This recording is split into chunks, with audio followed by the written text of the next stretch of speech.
اعوذ باللہ من الشیطان الرجیم بسم اللہ الرحمن الرحیم الحمد للہ رب العالمین الصلاۃ والسلام علی اشرف الانبیاء والمرسلین ابی القاسم محمد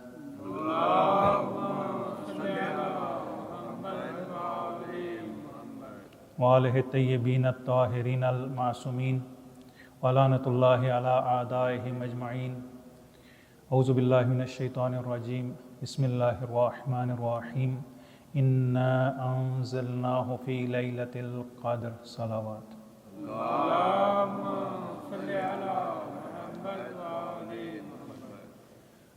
ہمارا سلسلہ گفتگو جو اس سال ماہ رمضان میں یہ طے کیا گیا کہ فلسفہ عروج و زوال بنی اسرائیل کی تاریخ کے آئینے میں، کہ اگر ایک قوم، ایک معاشرہ، ایک ملت عروج پاتی ہے، ترقی کرتی ہے، کامیاب ہوتی ہے، فلاح پاتی ہے، تو اس کا راز کیا ہے؟ اور اگر ایک قوم بحران میں، پستی میں، زوال میں، انحطاط میں، سقوط کا شکار ہوتی ہے تو اس کی وجہ کیا ہے؟ قرآن ایسی کتاب ہے کہ جس میں ہماری زندگی کے لیے ہدایت ہے، ہماری ہر مشکل کا حل اس میں موجود ہے۔ صرف ہمیں دقت سے اس قرآن کو دیکھنا ہے اور اس حل کو وہاں سے اخذ کرنا ہے۔ یقین کیجئے کہ یہ قرآن چونکہ ماہ مبارک ہے، رمضان کا مہینہ ہے، نزول قرآن کا مہینہ ہے، ضیافت الہی ہے، یہ وہ مہینہ ہے کہ جسے بہار قرآن کہتے ہیں۔ بہار کیا ہوتی ہے؟ ابھی ہم اتفاق سے ماہ رمضان اور ہماری بہار جو ہے وہ ایک ساتھ جو ہے وہ آ کے مل گئی ہیں۔ بہار میں ہوتا کیا ہے اور بہار کب آتی ہے؟ بہار آتی ہے ہمیشہ خزاں کے بعد۔ خزاں آئی اور خزاں کے بعد بہار۔ پتجھڑ کا موسم تھا، ایک مردگی کا موسم تھا، مردگی جو ہے وہ چھا جاتی ہے، درختوں کے پتے جھڑ جاتے ہیں، ہر طرف جو آپ کو ویرانی ہی ویرانی، مردگی ہی مردگی نظر آتی ہے، اور اس کے بعد کیا ہوتا ہے؟ اچانک سے حیات اور زندگی پھوٹنا شروع ہو جاتی ہے، ہر طرف آپ کو سبزہ لہلہاتا نظر آتا ہے۔ ایسے ہی ہماری زندگی نشیب و فراز کا شکار رہتی ہے۔ اس میں ایک ایسا موسم آتا ہے کہ انسان کے اندر ممکن ہے کہ اگر انسان اپنے راستے سے ہٹ جائے، جس راستے پہ اس نے چلنا تھا، صراط مستقیم پہ تھا، یا اس میں تھوڑی بہت رکاوٹ آ جائے، غفلت ہو جائے، تو خدا کہتا ہے کہ ایسے میں ہر سال آپ کی زندگی میں بھی ایک بہار آئے گی کہ جس میں وہ ساری مشکلات، ساری رکاوٹیں، سارے سد راہ، اگر آپ خود چاہیں گے تو وہ ساری مشکلات آپ کی دور ہو جائیں گی۔ یہ بہار خدا کی طرف سے ہے، لیکن یہ بہار ایسی ہے کہ ہم نے اس میں خود شکوفے جو ہے وہ اپنے ان کو پیدا کرنا ہے، ان کے اندر جو کونپلیں پھونٹنی ہے یہ ہم نے خود سے کرنا ہے۔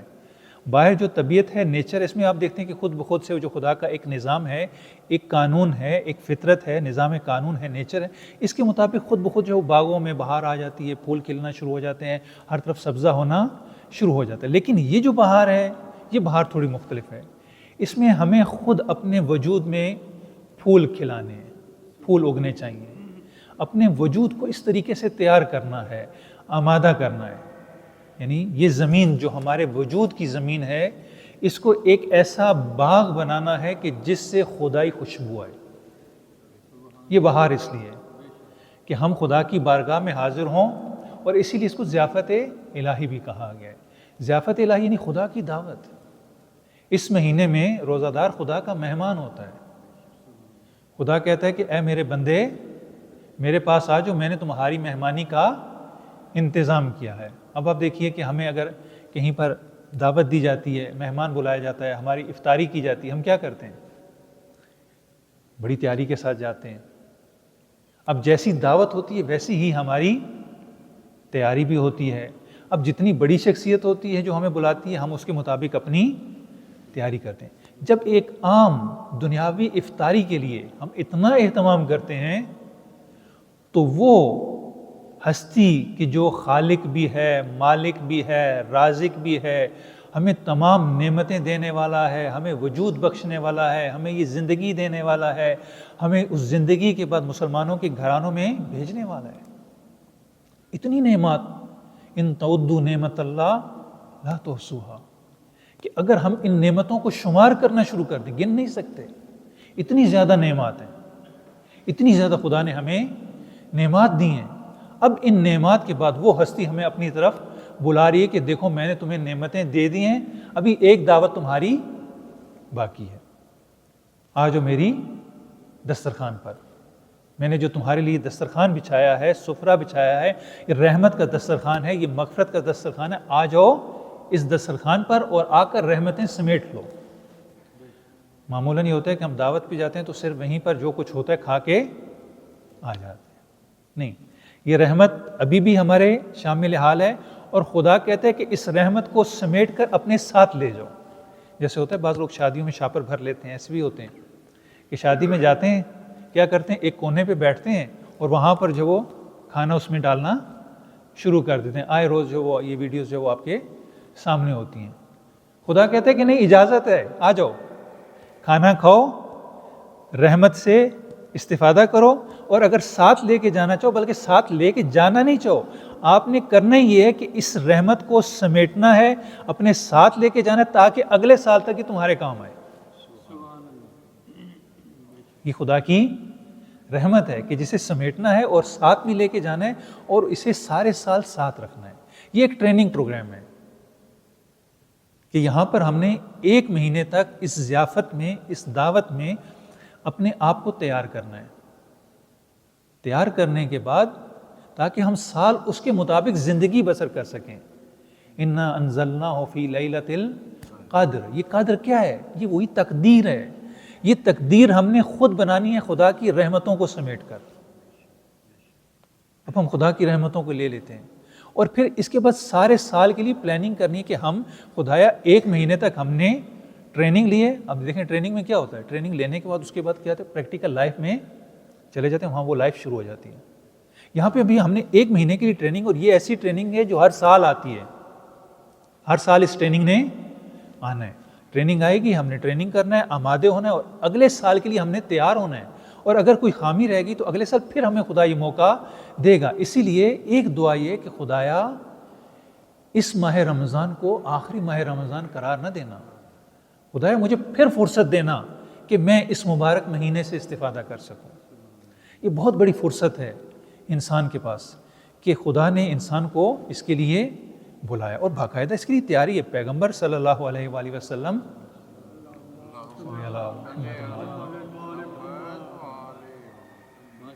ماہ رمضان سے پہلے لوگوں کو بلاتے ہیں، ایک خطبہ دیتے ہیں، اس میں مفصل جو ہے وہ روزے کے بارے میں تفصیل ارشاد فرماتے ہیں۔ کہتے ہیں قد اقبل الیکم ماہ شہر، کہ تمہارے پاس وہ مہینہ آنے والا ہے جو برکتوں کا مہینہ ہے، جو رحمتوں کا مہینہ ہے، اور تمام دنوں سے اس کے دن افضل ہیں، تمام راتوں سے اس کی راتیں افضل ہیں، تمام ساعتوں سے اس کے وقت افضل ہیں۔ یہ وہ مہینہ ہے کہ جس میں یہ تمہارے پاس آ رہا ہے، اس میں جو وہ ہو سکے جتنا استفادہ کرو، رحمتیں اور برکتیں سمیٹ لو۔ اب ہم نے تقدیر بنانی ہے، اس مہینے میں اپنی تقدیر بنانی ہے، اور یاد رکھیں کہ تقدیر پہلے سے کوئی ایسی چیز نہیں جو طے شدہ ہو، کوئی بھی ایسی چیز نہیں ہے کہ میری تو قسمت ہی ایسی تھی، میرے ساتھ تو یہ ہونا ہی تھا، نہیں۔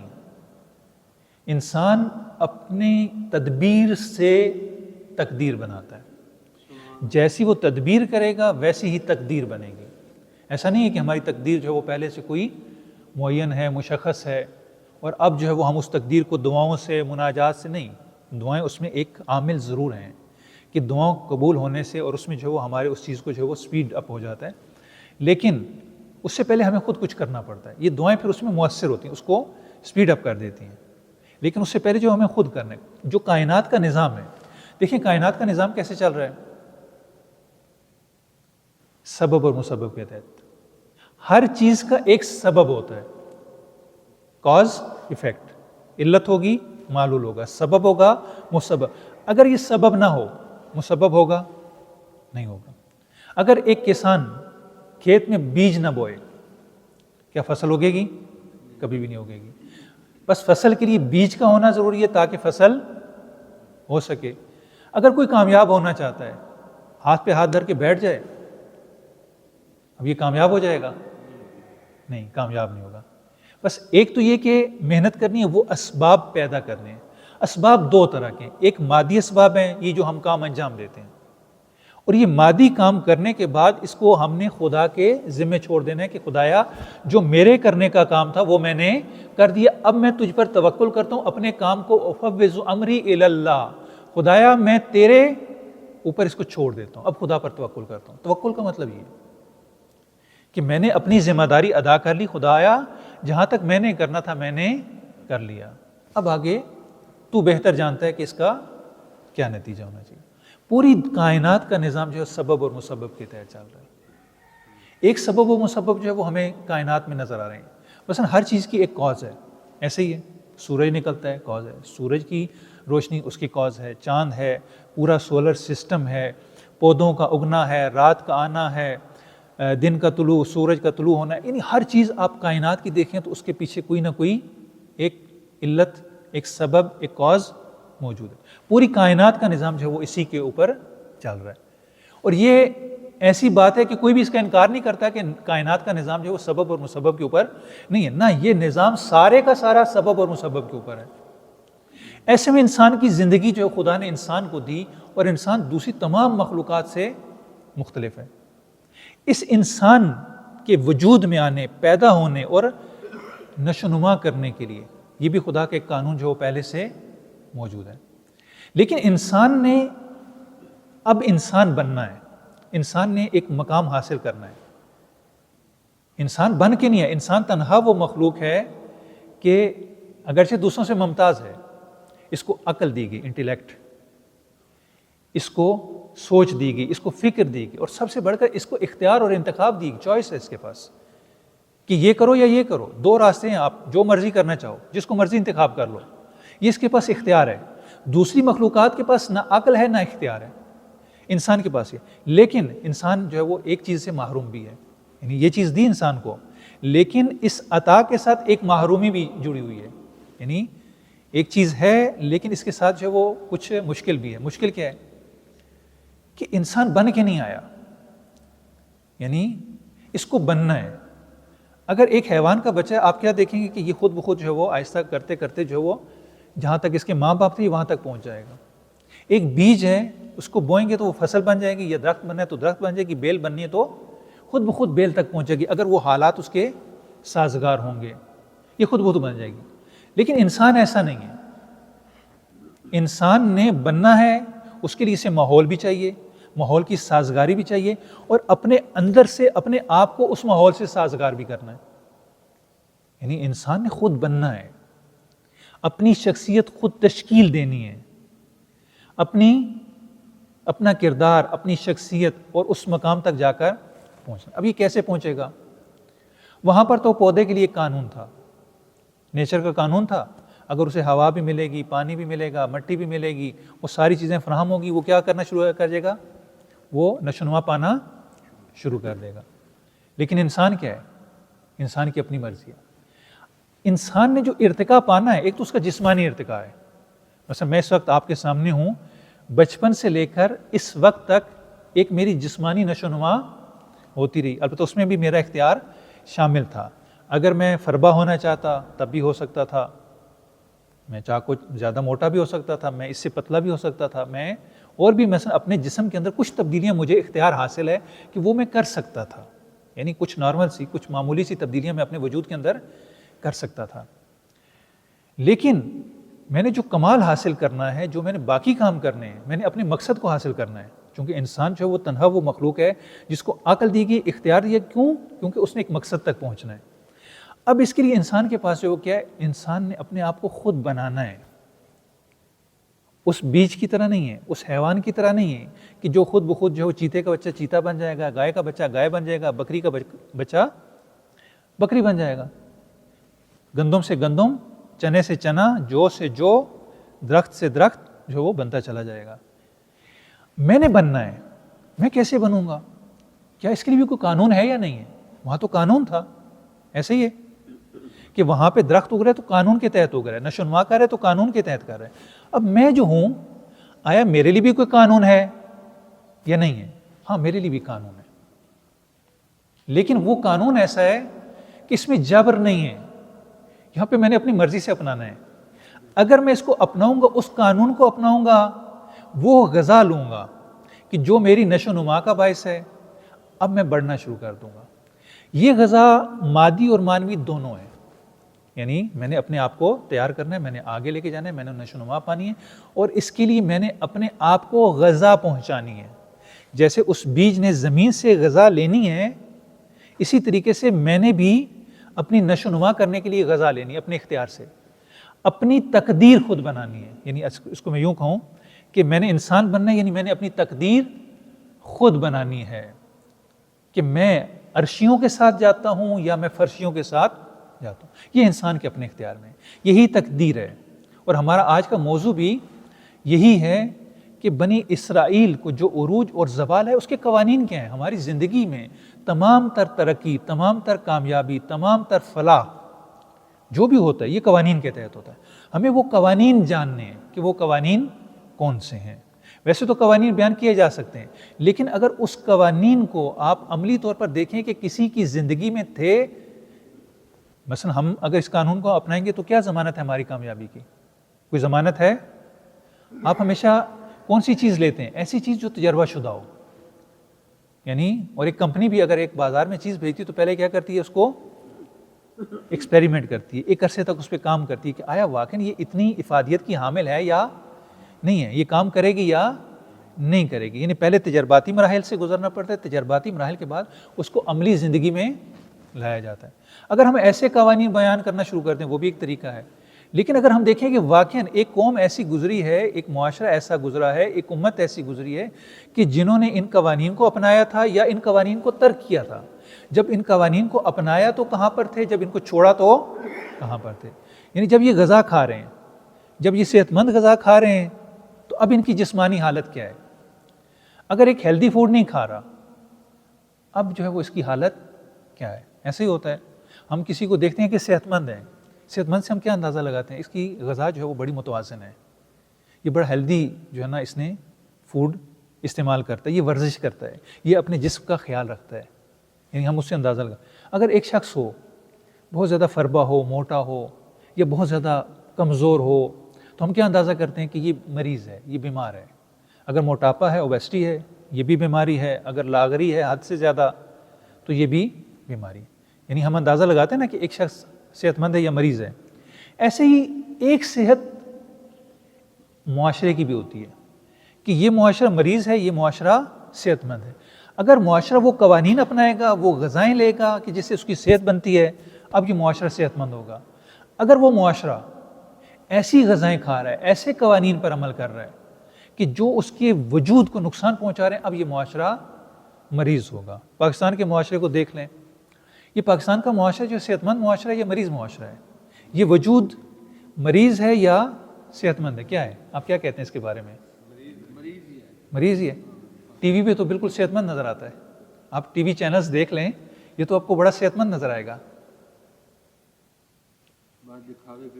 ہاں یہ دکھاوے کے لیے، حقیقت میں دیکھیں. اس کے علاوہ آپ دوسرے ممالک دیکھ لیں، آپ افغانستان کو دیکھ لیں، آپ دوسرے کتنے ہی ممالک ہیں دنیا میں، اگر ان کو دیکھ لیں تو ان کی جو حالت ہے ان سے آپ اندازہ لگا لیں گے کہ یہ معاشرے جو ہے وہ مریض ہیں، زوال کا شکار ہے، انحطاط کا شکار ہیں. وجہ کیا ہے؟ ہمیں دیکھنا چاہیے، ایک ریویو کرنا چاہیے کہ وجہ کیا ہے. اس کے لیے ہم دیکھتے ہیں کہ ایک پرانے معاشرے کو دیکھتے ہیں کہ پرانے معاشرے میں یہ چیزیں تھیں، یہ اقدار تھیں، یہ ویلیوز تھیں، یہ چیزیں تھیں جن کو انہوں نے اپنایا تو کیا ہوا، ان کو چھوڑا اور چھوڑ کر دوسری انہوں نے اقدار کو اپنایا تو کیا ہوا. ایک بہت بڑا جو نمونہ ہمارے پاس موجود ہے وہ بنی اسرائیل کا موجود ہے. یا بنی اسرائیل اذکروا نعمتی التی انعمت علیکم. اے بنی اسرائیل یاد کرو نعمتوں کو جو ہم نے تمہیں عطا کی تھیں، ہم نے تمہیں عالمین پر فضیلت دی تھی. یعنی خدا جس لہن میں پکار، اس کا مطلب ہے کہ ابھی یہ نعمتیں آپ کے پاس نہیں، آپ سے چھن چکی ہیں. یعنی اور ان کو یاد دلایا جا رہا ہے کہ وہ نعمتوں کو یاد کرو. کیوں یاد کرو؟ میری اتنی اچھی صحت ہوا کرتی تھی. کیا کرتے تھے آپ اس وقت؟ میں ورزش کیا کرتا تھا. اس وقت میری صحت بڑی اچھی تھی، میں ٹائم سے اٹھتا تھا، میں ہیلدی غذا کھاتا تھا، میرا ماحول بڑا اچھا تھا، تازہ ہوا تھی. خدا کہتے ہیں یاد کرو جب تم صحت مند تھے، یعنی اب تمہاری وہ صحت نہیں ہے. اسی لیے روایات میں کہ 3 چیزوں کی قدر 3 چیزوں سے پہلے جانو، یعنی بیماری سے پہلے صحت کی قدر جانو، موت سے پہلے عمر کی قدر جانو، اور غربت سے پہلے دولت کی قدر جانو. یعنی یہ مفہوم ہے اس کا کہ ان چیزوں کی قدر جانو جب یہ آپ کے پاس ہیں، کہ جب یہ چلی جائیں گے تو پھر جو ہے وہ آپ کو. اب بنی اسرائیل سے یہ چلی جا چکی ہیں، بنی اسرائیل زوال کا شکار ہو چکے ہیں. بنی اسرائیل وہ قوم ہے جو خدا کی لاڈلی ہے، خدا نے ان پہ فراوان نعمتیں کی، اور نعمت ہوتی ہے، خدا کا فضل ہی ہوتا ہے. انی فضلتکم علی العالمین، میں نے تمہیں عالمین پر فضیلت دی. دیکھیں فضل یہ ہوتا ہے کہ آپ مجھے ایک چیز دیتے ہیں، اس کے بدلے میں آپ کو رقم ادا کرتا ہوں، یہ فضل نہیں ہے. جب ایک چیز کا لین دین کریں اس کے بدلے میں آپ کو کچھ دینا پڑے، یہ معاملہ ہے. لیکن ایسا ہے کہ آپ مجھے ایک چیز دیتے ہیں اور اس کے عوض میں مجھ سے کچھ بھی تقاضا نہیں کرتے، اور میں اس چیز کا استحقاق بھی نہ رکھتا ہوں اگر، اور یہ چیز مجھے عطا کر دی جائے، یہ فضل ہوتا ہے. خدا کہتا ہے کہ تم استحقاق نہیں بھی رکھتے تھے پھر بھی میں نے تمہیں یہ ساری چیزیں دی، یعنی یہ میری طرف سے عطا تھی کہ میں نے تمہیں یہ نعمات دیں. یاد کرو ان نعمتوں کو. یہ بنی اسرائیل تھے کون کہ خدا نے اتنی نعمتیں ان کو دیں؟ یعنی یہ خدا نعمتیں دیتا گیا، یہ نافرمانی کرتے گئے، خدا نعمتیں دیتا گیا، یہ نافرمانی کرتے گئے، وہ نعمتیں دیتا گیا، یہ نافرمانی کرتے گئے. وہ نعمتیں کیا تھی؟ بنی اسرائیل کیا تھے؟ یہ کہاں سے آئے؟ کیوں خدا نے ان پر اتنی نعمتیں نازل کی؟ اور وہ کون سی نعمتیں تھیں؟ وہ کون سے قوانین تھے جو ان کو دیے؟ اور کون سے قوانین کی انہوں نے خلاف ورزی کی؟ ان کا عروج کیا تھا؟ ان کا زوال کیا تھا؟ اگر ہم دیکھیں تو آپ نے حضرت ابراہیم علیہ السلام کا نام سنا ہوگا، نبی نام. حضرت ابراہیم بہت بڑے نبی، ابو الانبیاء، تمام انبیاء کے والد بزرگوار. یعنی حضرت آدم سے سلسلہ شروع ہوا، جناب نوح تک پہنچا. ان کو آدم ثانی بھی کہا جاتا ہے، آدم ثانی. اور اس کے بعد جو ہے وہ سلسلہ آگے بڑھا جناب ابراہیم سے. جناب ابراہیم وہ شخصیت ہے کہ مسلمان کہتے ہیں کہ یہ ہمارے بزرگ ہیں، عیسائی کہتے ہیں یہ ہمارے ہیں، یہودی کہتے ہیں یہ ہمارے ہیں. قرآن کہتا ہے کہ ابراہیم نہ یہودی تھے نہ نصرانی تھے بلکہ دین حنیف پر تھے. بہت بڑی شخصیت، بہت بڑے انہوں نے امتحان دیے، اور ان کا اصلی امتحان توحید کا امتحان تھا، خدا کو ماننے کا. زندگی میں ایسی مشکلات آئیں کہ خدا کو کہا گیا کہ چھوڑ دو، انہوں نے کہا خدا کو نہیں چھوڑنا، اور جو خدا کا حکم تھا وہ بجا لائے. یعنی سخت ترین اطاعت خدا کی انسان کا تصور کرنا مشکل ہے. اپنے بیٹے کو ذبح کرنا، خدا نے کہا ذبح کر دو میری راہ میں، جناب ابراہیم نے اف تک نہیں کی، ایک ذرا برابر بھی ناراحتی بھی ایک خیال تک دل میں نہیں لائے. کہا کہ ٹھیک ہے خدایا تیرا حکم ہے، تیری مرضی ہے، ٹھیک ہے میں اس کو ذبح کر دیتا ہوں. یعنی توحید ماننا، پرچار کرنا اور خدا کی اطاعت کرنا. جب یہ سب کچھ ہو گیا، خدا نے جناب ابراہیم کو ایک مرتبہ عطا کیا، ان کو منصب امامت عطا کیا. اب یہ منصب امامت جناب ابراہیم نے کہا کہ میری اولاد کو بھی خدایا دے دے. خدا نے کہا کہ لا ینال عہد الظالمین، نہ ابراہیم تجھے دے دیا ہے لیکن تیری اولاد میں دوں گا ضرور، لیکن اس کو دوں گا کہ جو اس کا اہل ہوگا، جو نااہل ہوگا اس کو نہیں دوں گا. اب یہ جناب ابراہیم ہے، جناب ابراہیم کو خدا نے اولاد سے نوازا، 2 بیٹے دیے ان کو. ایک کا نام اسماعیل تھا، ایک کا نام اسحاق تھا. اسماعیل کو فاران جو مکہ کا علاقہ ہے، عربستان کا علاقہ ہے، یہاں پہ چھوڑا، وادی غیر زیزر میں چھوڑ دیا انہوں نے خدا کے حکم سے. اور اسحاق کے ساتھ خود فلسطین میں انہوں نے رہنا شروع کر دیا. جناب ابراہیم کا یعنی انہوں نے جو سفر شروع کیا یہ عراق کی سرزمین سے شروع کیا. عراق میں ایک جگہ ہے اور، بصرہ کے قریب ایک شہر ہے جس کو شہر اور کہتے ہیں. جیسے ہم اور لکھتے ہیں نا، لکھا ایسے ہی جاتا ہے جیسے اور لکھا جاتا ہے، لیکن الف کے اوپر جو ہے وہ پیش ڈالی جاتی ہے جس سے جو ہے اس کا تلفظ، پروننسیشن جو ہے وہ اور بنتی ہے. یہ پرانی جگہ تھی، وہاں پر جو ہے وہ پھر ہجرت کر کے فلسطین میں آتے ہیں، فلسطین میں آ کے آباد ہو جاتے ہیں. جناب ابراہیم کے بیٹے اسحاق، پہلے اسماعیل ہوئے پھر اسحاق ہوئے، اسحاق کے ساتھ انہوں نے فلسطین میں رہنا شروع کر دیا. اسحاق کے بیٹے ہیں یعقوب. یعقوب کا لقب ہے اسرائیل. اسرائیل لقب ہے جناب یعقوب کا، جو پوتے بنتے ہیں جناب ابراہیم علیہ السلام کے. یہاں سے اب سلسلہ شروع ہو جاتا ہے بنی اسرائیل کا کہ یہ اسرائیلی ہیں. یہاں سے یہ اسرائیلی کہلاتے ہیں. وہ دھڑا اسماعیلی کہلاتا ہے، یہ دھڑا اسرائیلی کہلاتا ہے. نہیں، جناب آدم کی اولاد میں سے ایک دھڑا جو ہے وہ ان کا ڈائریکٹ جو بیٹا اسماعیل ہے وہ سلسلہ اسماعیلی ہے، اور دوسرا بیٹا جو ہے وہ جو اس سے اولاد ہے، پوتا ہے، اس سے ایک سلسلہ آگے چلتا ہے جس کو اسرائیل کہا جاتا ہے. یہ اسرائیل کیوں کہا جاتا ہے؟ اسرائیل کا مطلب ہوتا ہے عبد خدا، اللہ کا بندہ. عبداللہ یہ عبرانی زبان کا لفظ ہے، عبری زبان کا. اس کا مطلب ہے اللہ کا بندہ. لیکن جو عبری زبان میں اس کا معنی کیا گیا وہ بڑا مختلف ہے. وہ معنی کیا ہے؟ وہ معنی ہے کہ ایسا شخص، پہلوان، ریسلر، کہ جو خدا کے ساتھ کشتی لڑتا ہو. ایسا پہلوان جو کشتی لڑتا ہو. اور ان کو اسرائیل اس لیے کہتے ہیں، یہ لقب اس لیے ملا کہ انہوں نے خدا کے ساتھ کشتی لڑی اور خدا کو زمین پر پٹخ دیا، اس لیے ان کو اسرائیل کہتے ہیں. یعنی یہ لقب ان کا اس لیے پڑا کہ خدا کے ساتھ انہوں نے کشتی لڑی اور خدا کو زمین پہ پٹخ دیا. یہ اسرائیل ہو گئے. ان کے 12 بیٹے ہوئے جناب یعقوب کے، جن کا لقب اسرائیل تھا. ان کے 12 بیٹے خدا نے ان کو دیے. 10 بیٹے ایک بیوی سے تھے، 2 بیٹے ایک بیوی سے تھے. البتہ یہاں پر روایات میں تھوڑا سا اختلاف ہے. کہتے ہیں کہ یہ دونوں جو ان کی بیویاں تھیں یہ آپس میں بہنیں تھیں، اور اس دور کی شریعت میں یہ جائز تھا کہ دونوں بہنوں سے ایک ساتھ شادی کرنا. اب جائز نہیں ہے. اب اگر کسی نے دوسری بہن سے شادی کرنی ہے تو یا تو پہلی دنیا سے رخصت ہو جائے یا اس کو طلاق دے دے، اس کے بعد دوسری بہن سے شادی کرے گا. لیکن کہا یہ جاتا ہے، یہ بیشتر اہل سنت کی روایات ہیں، البتہ کہا یہ جاتا ہے کہ یعنی پہلے ایک بہن سے شادی کی، پھر دوسری سے شادی کی. اور جناب یوسف اور بنیامین یہ دوسری بیوی سے تھے، ایک بیوی سے تھے، اور باقی 10 جو تھے وہ ایک بیوی سے تھے. البتہ تورات میں کچھ اختلاف ہے کہ ان کی جو کنیزیں تھیں ان کنیزوں سے بھی ان کی بعض اولاد جو ہے وہ بنتی ہے. بہرحال 12 بیٹے جو ہے وہ جناب یعقوب کے، اسرائیل کے ہیں، جس کی وجہ سے ان کو کہا جاتا ہے بنی اسرائیل، یعنی اسرائیل کے بیٹے. یہ بنی اسرائیل ہیں اور یہ 12 ہیں. ان کو اسباط بھی کہتے ہیں. اسباط کہتے ہیں یعنی جو نسل آگے چلتی ہے اس کو کہتے ہیں سبت. آپ نے سنا ہوگا سبت نبی، سبت پیغمبر. سبت پیغمبر کیا؟ یعنی پیغمبر کی نسل. یہ بھی سبت اسرائیل ہیں، ان کو اسباط کہتے ہیں. اسباط سبت کی جمع ہے. یعنی یہ بیٹے ہیں جناب اسرائیل کے. انہوں نے فلسطین میں رہنا شروع کر دیا. 12 بیٹے ہیں. جناب یوسف اور بنیامین سب سے چھوٹے ہیں. ان کے ساتھ بڑی محبت ہے جناب یعقوب کو.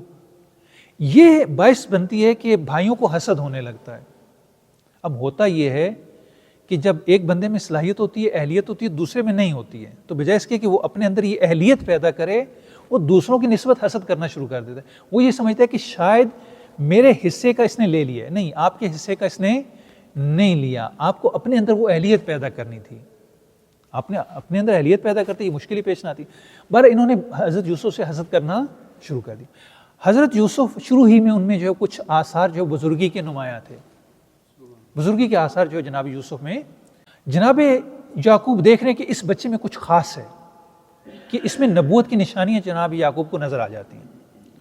ایسے میں ایسا ہوتا ہے کہ یہ ابھی نوجوانی کے عالم میں ہے، بچپنے سے تھوڑا سا بڑھتے ہیں، یہ خواب دیکھتے ہیں. کیا خواب دیکھتے ہیں؟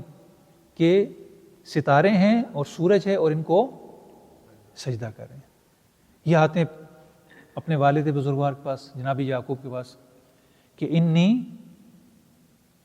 میں نے خواب میں انی رائے تو 11 کوکبا والشمس والقمر رأیت لی ساجدین، کہ اے بابا جان میں نے دیکھا، میں رات کو سو رہا تھا کہ ہمارے آنگن میں 11 ستارے اترے اور ایک سورج تھا، ایک چاند تھا، اور وہ مجھے سجدہ کر رہے تھے. یعنی اس عالم میں جناب یوسف نے یہ خواب میں دیکھا اور جناب یعقوب کو بیان کیا. جناب یعقوب جانتے ہیں کہ اس بچے میں کیا خصوصیات ہیں. انہوں نے کہا بیٹا اپنے بھائیوں کو اس سے معاجرے سے آگاہ نہ کرنا. اگر انہیں پتہ چل گیا تو وہ تمہیں حسد کی وجہ سے نقصان پہنچائیں گے. آپ نے اس کو بیان نہیں کرنا. جناب یوسف نے بیان نہ کیا، لیکن بھائیوں کا حسد جاری رہا. اب بھائی چاہتے ہیں کہ یوسف کو ہٹا دیں راستے سے تاکہ باپ کی توجہ کا محور بن سکیں. چونکہ ہوتا یہی ہے کہ جب ایک نااہل آگے آنا چاہتا ہے تو سب سے پہلے کیا کرے گا؟ نااہل کو آگے سے ہٹائے گا. جب نااہل کو ہٹائے گا پھر وہ آگے آ سکتا ہے. یہ بھی اس کا گمان ہے کہ آگے آئے گا. جیسے آپ نے تاریخ میں دیکھا کہ بڑی بڑی شخصیات ہیں، ان کی کردار کشی کی گئی.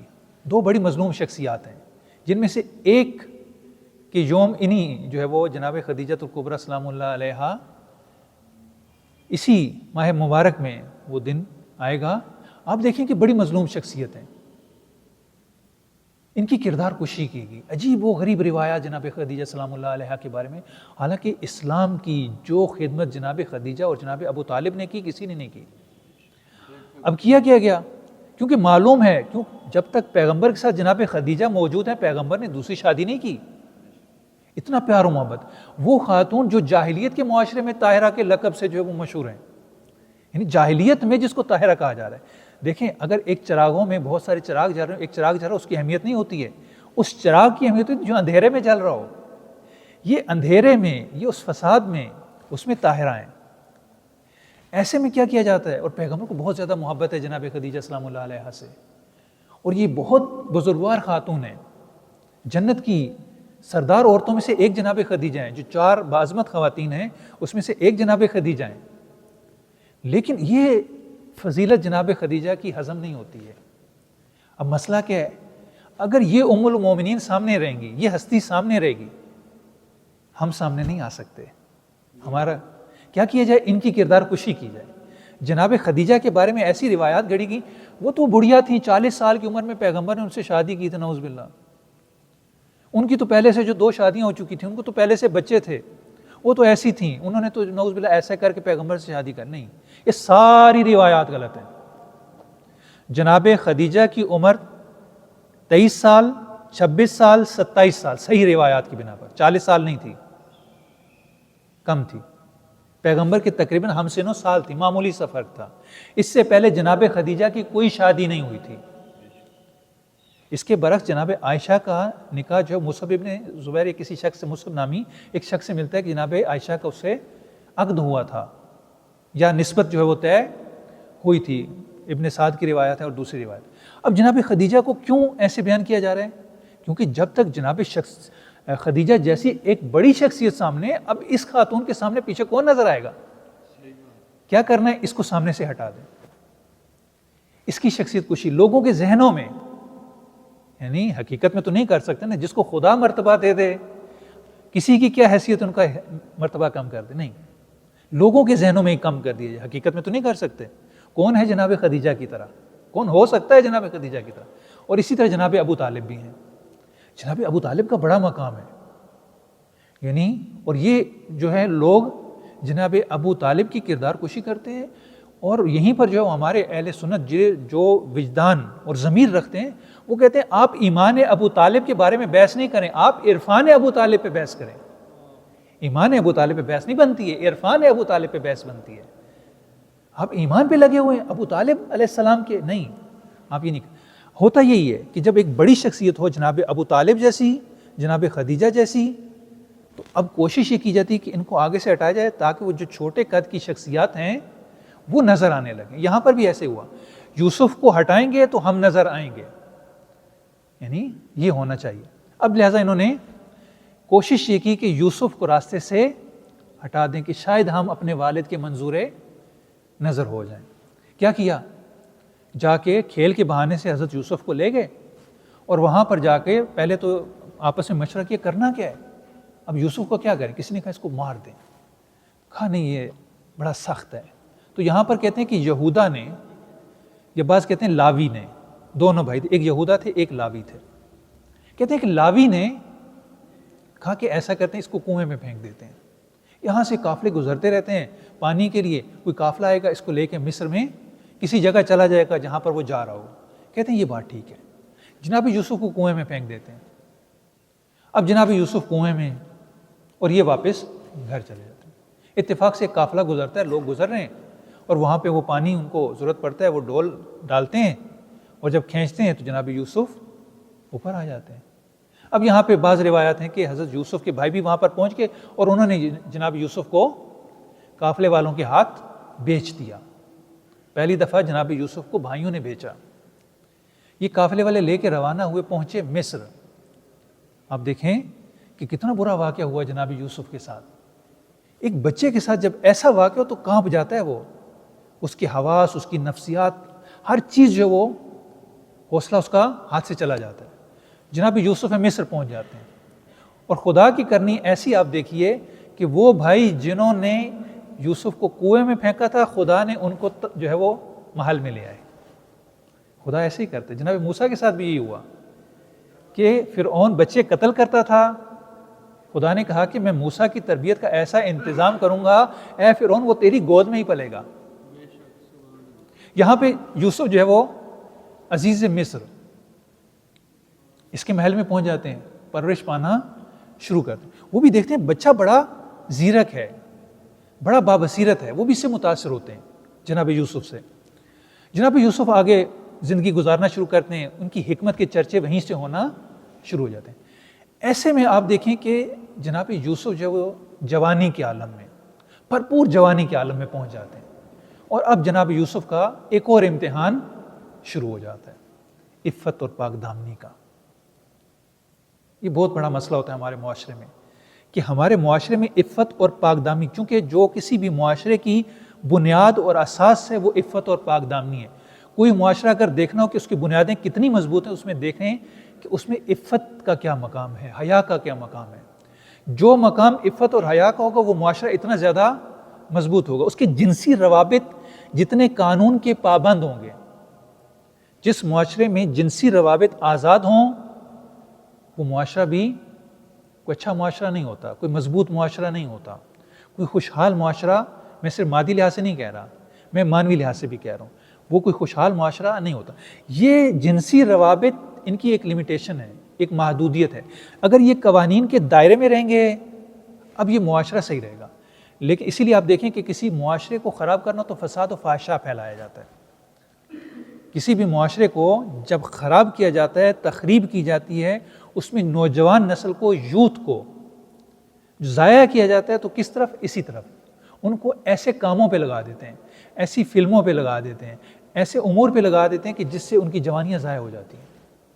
اگر یہ روابط کنٹرول میں نہ ہو, جناب یوسف ہیں, بھرپور جوانی ہے اور خوبصورتی کا وہ عالم ہے کہ جو بھی دیکھے حیران رہ جائے.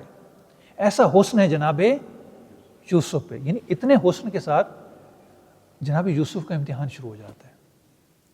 زلیخا جب دیکھتی ہے جناب یوسف کو عاشق ہو جاتی, فریفتہ ہو جاتی ہے. اتنا خوبصورت نوجوان, وہ جناب یوسف پہ ڈورے ڈالتی ہے. جناب یوسف اسے کنارہ کشی کرتے ہیں, پھر ہیلا کرتی ہے. جناب یوسف کو ایک ایسی سچویشن میں لے جاتی ہے کہ جناب اگر یہاں پر کوئی بھی ہو تو کہ میرے پاس تو اس سے بچنے کا کوئی چارہ ہی نہیں, حالات ہی ایسے تھے, میں کیا کرتا. جناب یوسف نے خدا دیکھ رہا ہے, اس نے کنڈی لگا دی, حتیٰ بعض میں باہر سے کنڈی لگوا دی, لیکن خدا کے حکم سے دروازہ کنڈی جو باہر سے لگی تھی خود بخود کھل گئی. جناب یوسف سے جب اس نے دعوت دی, اس سارے جب کمروں میں لے جا کر آخری کمرے میں, اور پھر اس نے کیا کیا کہ اس کا جو بت تھا, خدا تھا, وہ پڑا ہوا تھا ہامون, اس کا پتلا اس کے کمرے میں رکھا ہوا تھا. اس نے کیا کیا, پردہ لیا, ایک کپڑا لیا اور اس پر ڈال دیا. کہا کہ میں یہ جو گناہ, اس کو معلوم تھا کہ جو میں کر رہی ہوں یہ گناہ ہے, یہ غلط کام ہے. اس نے ہامون پر پردہ ڈال دیا. کہا کہ خدا نہ دیکھے. جناب یوسف کہتے ہیں کہ تم نے اس پر تو پردہ ڈال دیا, لیکن وہ خدا وہ تو دیکھ رہا ہے, اس کا کیا کرو گے؟ وہ تو دیکھ رہا ہے, اس سے تو چھپے ہوئے نہیں ہو. جناب یوسف جو اس کی دعوت ٹھکرا کے بھاگتے ہیں, دروازے خود بخود کھلتے چلے جاتے ہیں.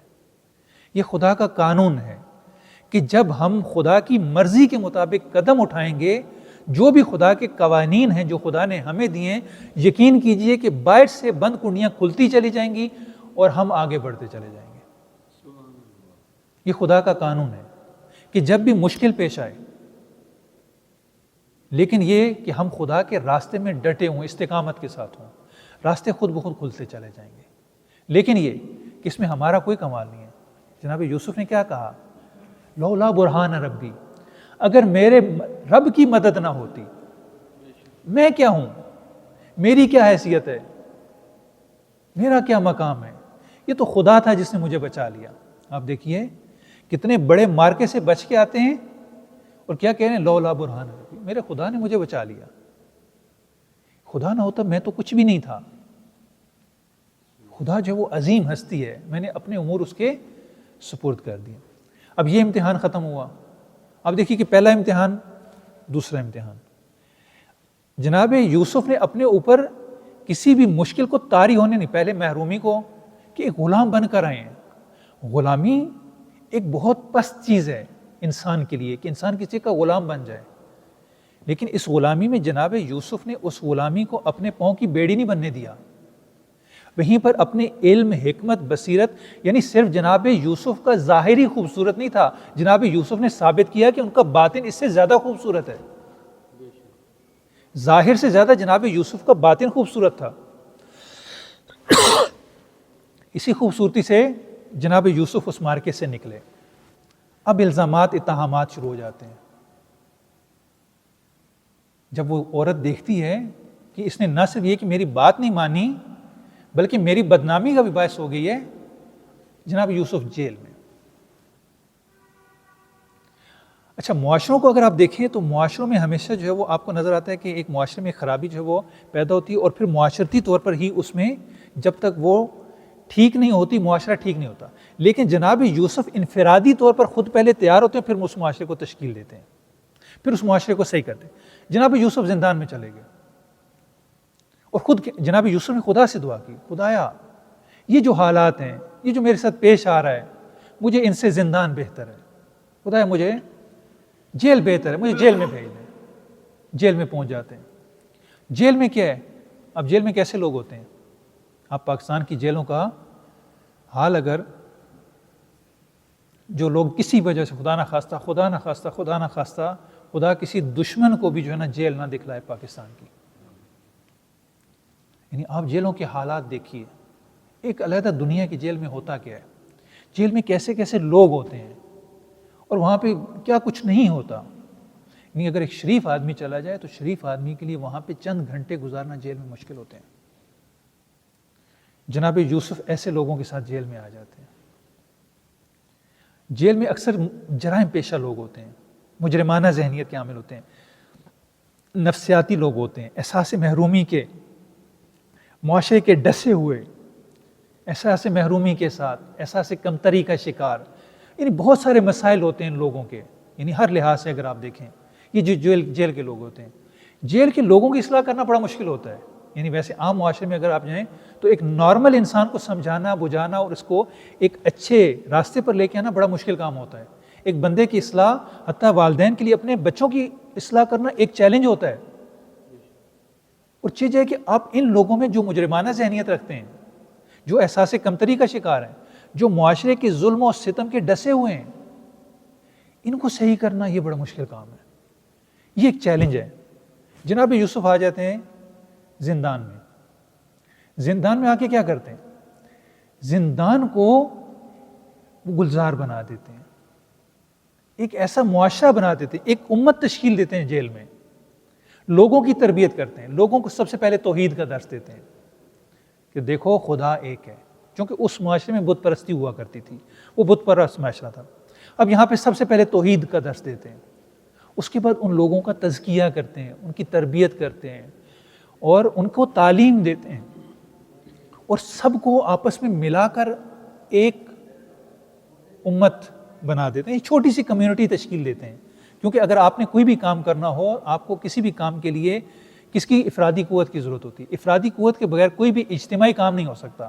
جب بھی آپ کوئی سوشل ایکٹیویٹی کرنا چاہتے ہیں، کام کرنا چاہتے ہیں، تو اس کے لیے آپ کو افرادی قوت کی ضرورت. جس کی افرادی قوت جتنی زیادہ ہوتی ہے اور جتنی اچھی ہوتی ہے، کارآمد ہوتی ہے، اتنا ہی وہ معاشرے میں کامیاب ہوتا ہے. ایسے ہی ہے. جناب یوسف نے چونکہ ایک بہت بڑا کام کرنے، ایک انقلاب لانا ہے، اس انقلاب کے لیے جناب یوسف کو ایک فرصت مل جاتی ہے. دیکھیں یہ انبیاء کی زندگی ہے کہ، اور خدا کا قانون بھی ہے کہ اگر آپ پر ایک مشکل آ جائے، ایک مصیبت آ جائے، تو یہ مشکل مصیبت کو آپ مصیبت نہ سمجھیں، ایک فرصت سمجھیں، اپرچونٹی سمجھیں. یہ آپ کے پاس ایک فرصت ہے. اگر جناب یوسف ہم میں سے مثلا خدا نخواستہ اگر مجھے جیل جانا پڑ جائے، خدا نخواستہ خدا سب کو محفوظ رکھے، اب وہاں پہ جا کے میں کیا کروں گا؟ میں سب سے پہلے تو اپنے آپ کو بچانے کی کوشش کروں گا کہ یہ جو لوگ ہیں، میں کسی طریقے سے یہاں پہ، اور میں ذہنی طور پر وہاں پہ میرا رہنا بڑا مشکل ہوگا، مینٹلی جو ہے وہ میں وہاں پہ ایڈجسٹ نہیں ہو سکتا. میں دعا کروں گا، جو کچھ ہیلے کروں گا کہ میں یہاں سے جلد از جلد جو ہے وہ یہاں سے نکل جاؤں. جناب یوسف انہی لوگوں میں آ گئے، انہی لوگوں کو تبدیل کر دیتے ہیں، بدل کے رکھ دیتے ہیں، ایک نیا معاشرہ بناتے ہیں. یعنی یہ لوگ جو آپس میں لڑنے بھیڑنے والے ہیں، مار کٹائی کرنے والے ہیں، جرائم پیشہ ہیں، مجرمانہ ذہنیت کے حامل ہیں، نفسیاتی مریض ہیں، معاشرے کے ڈسے ہوئے ہیں، یہ آتے ہیں اور جا کر ان لوگوں کے ساتھ اٹھتے بیٹھتے ہیں، ان کے ساتھ اچھا سلوک کرتے ہیں، ان کی خدمت کرتے ہیں، اور جو بھی دیکھتے ہیں کوئی تکلیف میں ہے اس کا ساتھ دیتے ہیں، اپنا کھانا دوسروں کو دے دیتے ہیں، اچھے اخلاق سے، اچھے کردار سے پیش آتے ہیں. یہ پوری یعنی نہ فقط یہ کہ جیل، بلکہ جیل کا جو سپرنٹینڈنٹ اور باقی عملہ ہے وہ بھی جناب یوسف کے گرویدہ ہو جاتے ہیں. اور جب جناب یوسف جیل سے جا رہے ہوتے ہیں، یہ لوگ گریہ کر رہے ہیں، یعنی کہ آج یہ جیل ہماری بے رونق ہو جائے گی، آج یوسف جا رہے ہیں. یہاں پر جناب یوسف جو ہے اس معاشرے کو تشکیل دیتے ہیں.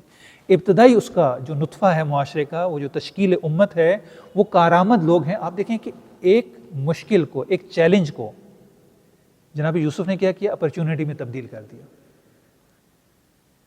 کتنا بڑا کارنامہ ہے. یہی سیرت ہمارے ائمہ علیہ السلام کی، یہی سیرت باقی پیغمبروں کی بھی ہے کہ آپ ایک مشکل کو اپرچونٹی میں تبدیل کرتے ہیں. بنی اسرائیل کا تذکرہ قرآن میں آیا اسی لیے ہے کہ پیغمبر کو تسلی دینے کے لیے، اور یہ بتانے کے لیے بنی اسرائیل کا جو روحیہ ہے، نفسیات ہے، وہ یہ ہیں. یہ بنی اسرائیل کا جو تذکرہ کیا سورہ بقرہ میں بڑی تفصیل کے ساتھ، یہ پیغمبر کو بتانے کے لیے کہ دیکھیں یہود یہ تھے، بنی اسرائیل یہ تھے. کیونکہ پیغمبر جس سرزمین پہ آئے، یہ سرزمین بنجر تھی، اس سرزمین میں کچھ بھی نہیں تھا. حتیٰ یہ ایسی سرزمین ہے کہ اس کو کوئی لینے کے لیے تیار نہیں، اس پہ قبضہ کرنے کے لیے تیار نہیں، حملہ کرنے کے لیے کوئی تیار نہیں ہے. آپ دیکھیں کہ لاہور میں ایک اچھی لوکیشن پہ پلاٹ ہو، اب کیا ہوتا ہے؟ فوراً قبضہ گروپ آ جاتے ہیں، یا اس کے بیچنے پہ جھگڑے لڑائیاں. کیوں؟ ایک قیمتی چیز ہے. مثلا اسی روڈ پہ اگر کسی کا پلاٹ ہو، ہر کسی کی کوشش ہوگی کہ میں اس کو لے لوں، ہتھیا لوں. اگر ہتھیا سکتا ہے ہتھیا لے گا، خرید سکتا ہے خرید لے گا. ایسے ہی ہے. اچھا آپ لاہور سے باہر نکل جائیں، ذرا تھوڑا دور چلے جائیں، بلوچستان کی طرف جو کھلی زمین ہے، وہاں پہ آپ کو کہا جاتا ہے کہ آپ کو 100 ایکڑ زمین دیں گے.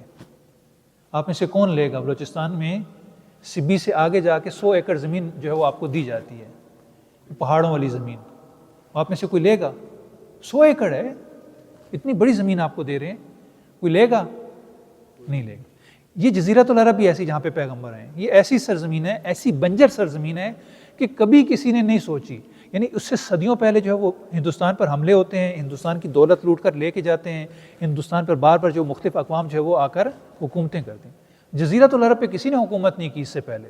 چھوٹے چھوٹے قبائل ہیں، چھوٹے چھوٹے دڑے ہیں، خانہ بدوش ہیں، کوئی یہاں پہ رہ رہا ہے، کوئی وہاں پہ رہ رہا ہے، کوئی وہاں پہ رہ رہا ہے. کوئی ایک قانون نہیں ہے، ایک نظام نہیں ہے، ایک مذہب نہیں ہے، ایک دین نہیں ہے، ایک جیسے لوگ نہیں ہیں، ایک جیسی قوم نہیں ہے، مختلف قبیلے ہیں.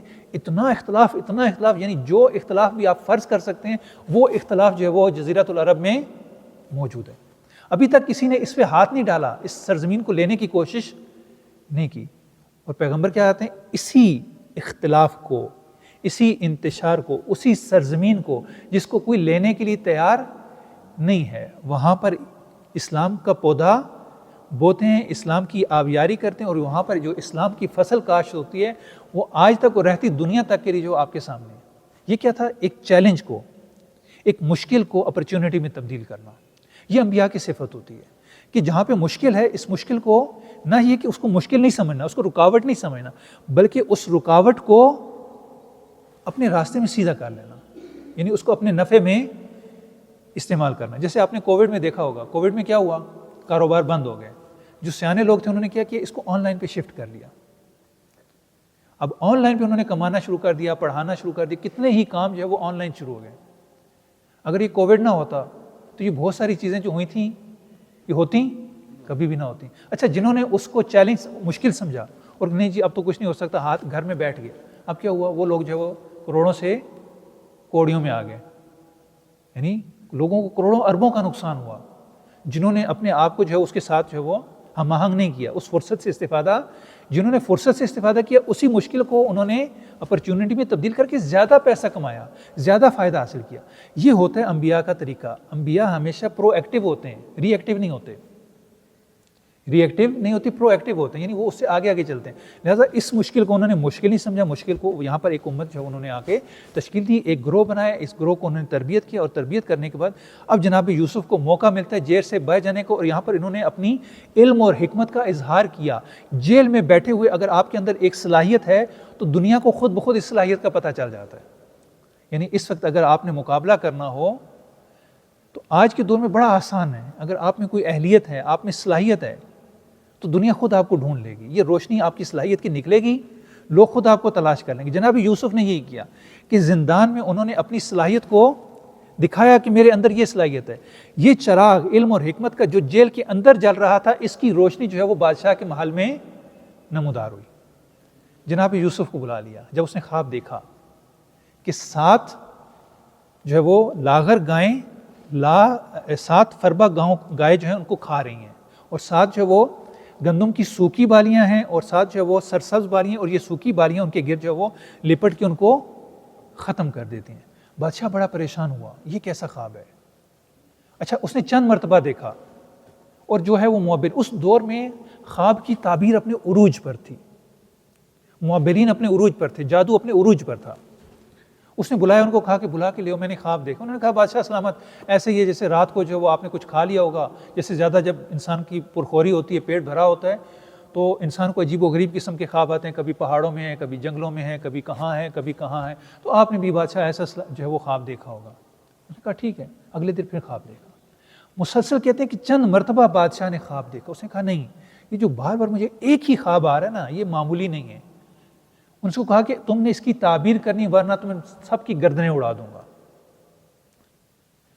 اب سب کی جان پہ آ گئی۔ ایسے میں وہ بادشاہ کا جو ساقی ہے یہ جیل میں رہ چکا تھا، وہ جو قضیہ ان کو زہر دینے کا تھا، اور دونوں جیل میں چلے جاتے ہیں، ایک کو پھانسی ہو جاتی ہے، ایک آزاد ہو جاتا ہے۔ اب یہ جو آزاد ہے اس کے ذہن میں فوراً آتی ہے، حتیٰ کہ جناب یوسف اس کو پہلے کہہ چکے ہوتے ہیں، چونکہ فرصت نہیں کہ میں ماجرا بیان کروں، میں اصلی مطالب بیان کر رہا ہوں۔ جناب یوسف کے اس کو کہتے ہیں وَاذْكُرْنِي عِنْدَ رَبِّكَ، یعنی مجھے اپنے جا کے جو تمہارا مالک ہے اس سے ذکر کرنا میرا۔ اور پھر جناب یوسف کو یہاں پہ تھوڑا سا احساس ہوتا ہے کہ میں نے خدا کے علاوہ کسی پر آسرا کیوں کیا۔ وہاں پر جناب یوسف پشیمان بھی ہوتے ہیں۔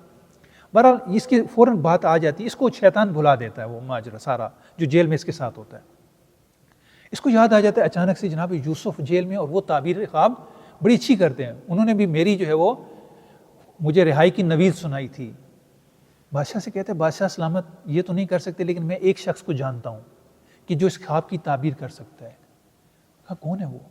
کہا جیل میں ہمارے ساتھ ایک ہوتا تھا یوسف، یوزرسیف، بادشاہ بچپن میں مل چکا ہوتا ہے عزیز مصر کے۔ کہتے ہیں میں نے بھی اس کا ماجرا سنا ہوا ہے، اس کو ذرا لے آؤ۔ جاتے ہیں جناب یوسف کے پاس، جناب یوسف آزادی سے انکار کر دیتے ہیں۔ کیوں؟ ایک فرصت ہے آپ کے پاس۔ کہتے ہیں پہلے جو میرے اوپر الزام لگے نا، اس الزام کو ہٹایا جائے۔ وہ جو میرے اوپر دفعہ دائر کی کہ پہلے ایف آئی آر جو کاٹی ہے نا، اس ایف آئی آر کو ختم کرو کہ میں مجرم نہیں ہوں۔ بادشاہ سارا معاملہ کھولتا ہے، وہ فائل پچھلی کھلتی ہے، اس میں جناب یوسف بے گناہ ثابت ہوتے ہیں، پاک و پاکیزہ ثابت ہوتے ہیں، معصوم ثابت ہوتے ہیں۔ اب جناب یوسف ہیں، اور یہ سلسلہ جو ہوا ہے، بادشاہ جو ہے وہ عزیز مصر سے پوچھتا ہے، اس کی بیوی سے پوچھتا ہے، معاملہ کلیئر ہو، جناب یوسف آتے ہیں۔ جناب یوسف جیل سے نکلتے ہیں تو بڑا پیارا منظر ہے وہاں پر۔ یہ بادشاہ کی طرف سے اماری لے کر آتے ہیں، کندھوں پر رکھ کے، غلام جو ہوتے ہیں کندھوں پر رکھ کے دوڑے دوڑے آتے ہیں جناب یوسف کو اس میں بٹھا کے، جیسے وہ اماری ہوتی ہے اس میں لے جائیں۔ جب جناب یوسف جیل سے باہر آتے ہیں، اس اماری میں بیٹھنے سے انکار کر دیتے ہیں۔ وہ کہتے ہیں کہ آپ کے لیے بادشاہ نے بھیجی ہے، بادشاہ کی سواری ہے، آپ کے اعزاز میں، آپ کی تکریم میں بھیجی گئی ہے۔ جناب یوسف کیا کہتے ہیں؟ کہتے ہیں نہیں، میں اس پہ نہیں بیٹھوں گا، میں پیدل ہی آ جاؤں گا آپ کے ساتھ۔ کہا کیوں؟ کہا جو دوسروں کے کندھوں پہ چڑھ کے اوپر جاتا ہے، دیکھیں کتنا حکمت بھرا ایک قانون جناب یوسف یہاں پہ بتا رہے ہیں۔ دیکھیں زوال کا قانون یہ ہے کہ اگر آپ کسی کے کندھوں پہ سوار ہو کر، کسی کو استعمال کر کے، کسی کو ٹول بنا کر اوپر جائیں گے تو زوال آپ کا مقدر ہوگا، بالآخر آپ کو ایک دن نیچے گرنا ہے، یعنی جو کسی کے کندھوں پہ اوپر چڑھتا ہے وہ وہاں سے نیچے گرتا ہے۔ اب جناب یوسف جو ہے وہ بادشاہ کے دربار میں پہنچ جاتے ہیں اور وہاں پہ تعبیر کرتے ہیں۔ جب تعبیر کرتے ہیں یہاں پر جو وہ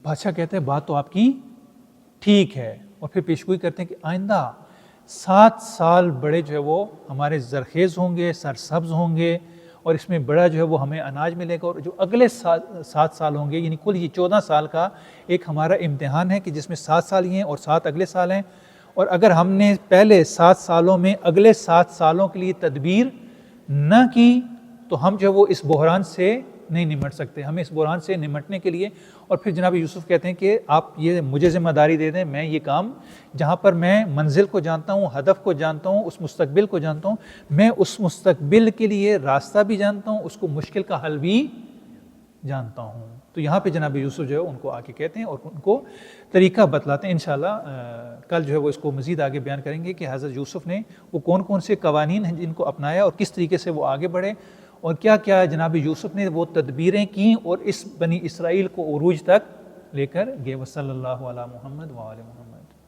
اگر کوئی بھی سوال ہو اس سلسلے میں،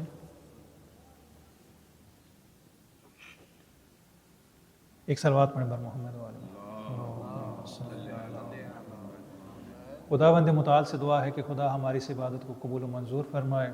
الہی بحق محمد وآل محمد ہمارے مرحومین کی مغفرت فرما، تمام مومنین و مومنات جو دنیا سے جا چکے ان کی مغفرت فرما، جو مریض ہیں انہیں شفائے کاملہ و عاجلہ عطا فرما، جو بے روزگار ہیں انہیں روزگار عطا فرما، جو کسی مشکل میں گرفتار ان کی مشکلات آسان فرما، جو مقروض ہیں ان کا قرض غیب سے ادا فرما، جو بے اولاد ہیں انہیں اولاد صالح و سالم عطا فرما، ہمیں ائمہ اہل بیت علیہ السلام کی تعلیمات پر عمل کرنے کی توفیق عطا فرما، اس ماہ مبارک سے صحیح معنوں میں استفادہ کرنے کی توفیق عطا فرما۔